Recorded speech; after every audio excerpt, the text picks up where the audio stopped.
We're starting a new feature today. If you are a buyer or a realtor representing buyers going to be out looking at homes this weekend, I want to give you a real quick recap of everything that happened this week that moved interest rates, what's going to happen then in the next week that is likely to move rates going forward, and give you an idea of what you're looking at. So with that, let's jump in.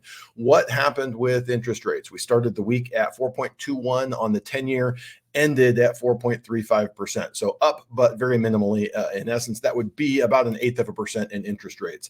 This is actual mortgage-backed securities. We want the prices of mortgage-backed securities to go up, which means rates come down. We actually saw we were 0.46 basis points or 46 basis points worse on the week, which tells us again about 1/8% worse in interest rates. So essentially flat, but definitely not better, which is somewhat surprising. Why? Why did rates move this week? It was a big data week, especially yesterday and today. We got first quarter GDP.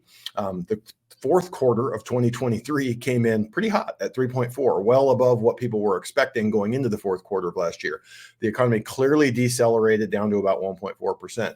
We also got PCE today.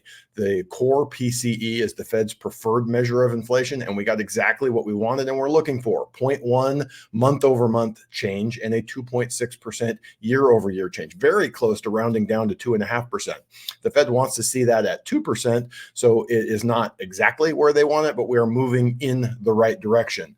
What we did see is after that data came out, we had a knee-jerk reaction of nice improvement. Rates got worse today. You often see position squaring at the end of the quarter. Today is the last day of the quarter, and just some weird paradoxical movement. Again, we're only 1/8 worse on the week, but almost all of that movement was today and kind of unexplained or unexplainable. So we'll see where that goes next week. So we always like to take a look at the technicals. These charts generally tell us the direction of the market and what's going to happen. So if you look at these two red lines, shows that from early in the year through about a month ago, we were in a pretty clear uptrend in interest rates. That's broken, and we're now in this green channel, which is a downtrend. But what you'll notice is those little candles inside of that channel will go to the top of the channel, down to the bottom, top of the channel, down to the bottom.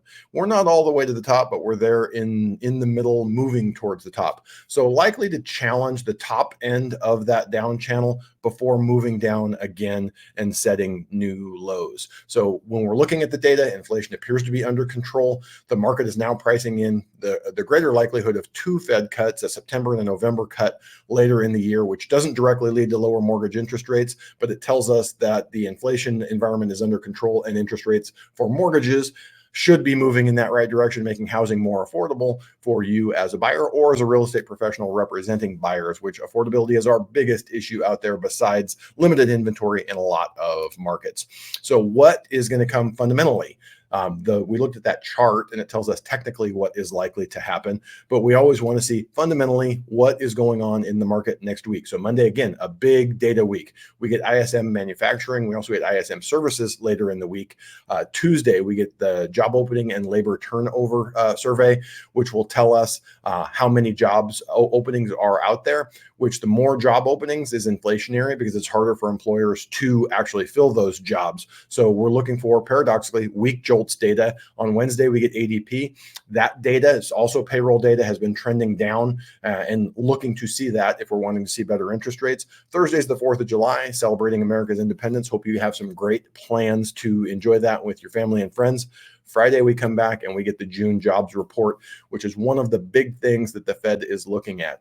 If we see low job creations and we see the unemployment rate tick up to 4.1, 4.2%, that could be the catalyst that pushes us down in that channel of interest rates. So in the real world, what does this mean? Most people go, hey, what do I want to know?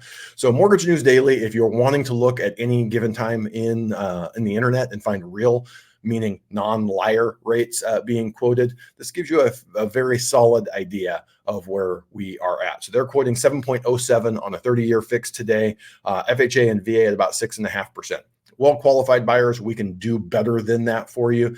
But if you're looking at trying to figure out what's my payment going to be if I'm looking at this house this weekend, can my client afford that? Those are really safe numbers to use. Borrowers with good credit scores, well-qualified, are going to do better than that. So if we can help, we would love to talk to you. Reach out. Here is a map of all of the states. Those red states there are the ones where our team can directly help you. I am either personally licensed or our team has a member there licensed that we can help you or your clients. So again, have a great weekend. If you're in the market, you're looking at homes, good luck. I know it can be tough and challenging out there. If there's anything we can do to help, reach out. My direct number is 714-916-5727. Have a great weekend.